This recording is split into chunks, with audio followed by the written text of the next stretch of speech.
makikipag-coordinate kami, hindi na po kay General Fajardo. Tama po ba, sir? Ang kailangan namin na interview. Make the procedure. Yes, sir. Okay, so, Tanong pa rin na. just to be clear, sir. So in your absence, si General Tuano. So we will make the procedure. Tawagan mo kasi ako agad pagka no?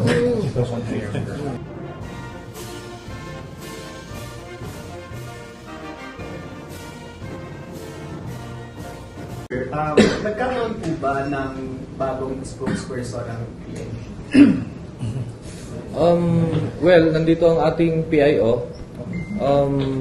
Lahat ang daming spokesperson, no? The commander of, for example, RD. When I was the RD, I make it a point that the ang chief of police ay may knowledge of what is happening to his jurisdiction. So sa level ng chief of police dapat meron siya mismo ang nagsasalita in behalf of within his jurisdiction. Sa provincial level, ang magsasalita, ang spokes dyan is ang ating provincial director, and he is authorized to have his kung wala siya, merong spokes doon, no? To talk in behalf of the provincial director. Sa regional office, ganun din, the RD with spokesperson. Here, in the national headquarters, ang magsasalita is the chief PNP and the spokesperson. And yung spokesperson, the PIO, for example, ang office mo, Public Information Office. Nandiyan na sa kanila lahat yun. And so, all the repository of reports nandyan sa kanya. And hinihimay niya yun so that it will be ready to the public. Katulad nyo, kung meron kayong tinatanong, nasa kanya yun. Okay. So, bakit meron pa tayong spokesperson na Juan? He's the spokesperson. No? Dalawa kami. So in your General Tuano na po. And we will look into that kung saan ba napunta yung spokesperson. So in your absence, sir, So, pinag-aaralan niya sa salita balik kayo. Pwede po kami. Pwede po pinag-aaralan niyo kung magbalik kayo. Isa po yun sa mga mabagong mangyayari. Yes. Last question, sir. Last question. Hindi na po si General Fajardo. Pag-aaralan nga dahil designated siya na spokes. Yes. Spokes, ano? Nandito ang ating PIO, under naman yun doon dapat.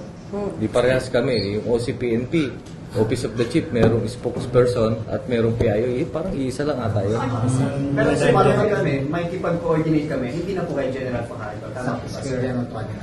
Ang kailangan namin na interview. Make the procedure. Yes, sir. Okay, so, Tanong pa rin na. just to be clear, sir. So in your absence, si General Tuano. So we will make the procedure. Tawagan mo kasi ako agad pagka no? So, last question, sir. Para General, last question. Sir, sa Monday na lang yung all other. Yung minishapo ni General Torre, sir, yung minishapo ni General Torre, stay pa po ba yun o ni-recall na po, sir? There was a NAPOLCOM resolution, no? Yes, sir. I need to tackle it with the board. So it's How do you intend to honor that resolution by NAPOLCOM? We will tackle that with I will tackle that with the NAPOLCOM. At for sure, i-implement natin yan. But, alam nyo, ang NAPOLCOM, siya ang watchdog sa PNP. Siya ang repository ng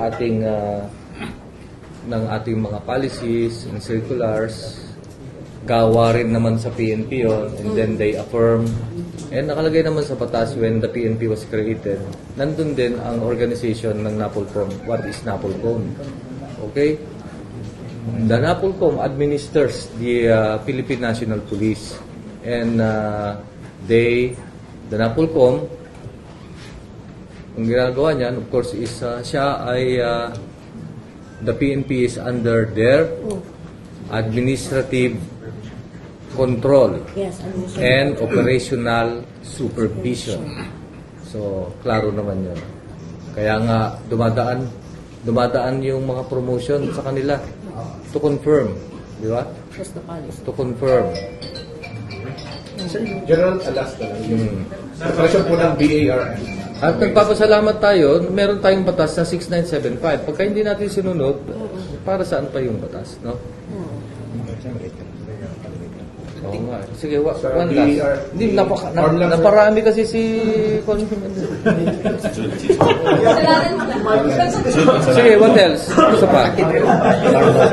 Sir, war on drugs. Anti-drug campaign, sir. O, hindi, ano ba talaga? Sir, last na lang, malilate na si sir. Malilate na si... Sir, update lang sa Mars sa Bukit Policy. Operation. Well, 24 hours pa lang ako na chief, and then yung mas nakakaalam niyan is the regional director of BARN. But I was there supervising the operation and giving direction to the operations of the BARN. Of course, yung ating BARN parliamentary election ay it will push through on October 13, about 2 months from now.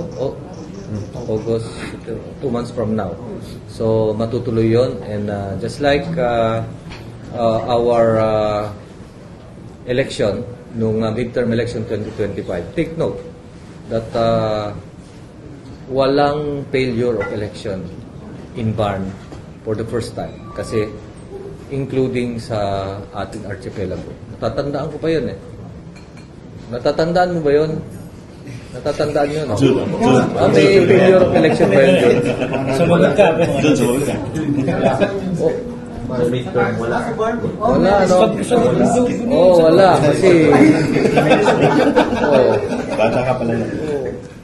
Diba? I was designated as the Security Task Force Commander for Yes, one election. So, we will just follow the template and improve it. Utilize our resources. We have our mandate to ensure that the election will push through. At kung mag-push through yung election, to ensure that it is safe, secured, and fair election, no, for parliamentary in BARN. So, paano gagawin yon? The units, particularly PRO BAR, ay in-account na nila, pinag-aralan ang threat groups. What are the threats that may derail the peaceful conduct of election? Kayo na rin makakasagot. Ano yun? Nandiyan ang maglalabas ang Directorate for Intelligence at may intelligence doon to supervise, to identify those personalities. Marami. May CTGs, may LTGs, mayroong criminal gangs, mayroong PAGs. Okay? So, pagka-election naman, yan naman ang ginagawa natin, di ba? Guns, goons, and gold. Oh. So, in terms of pinag-aralan na rin natin, in the past, ilan at sino ang gumawa ng karahasan dun sa area at kung anong area.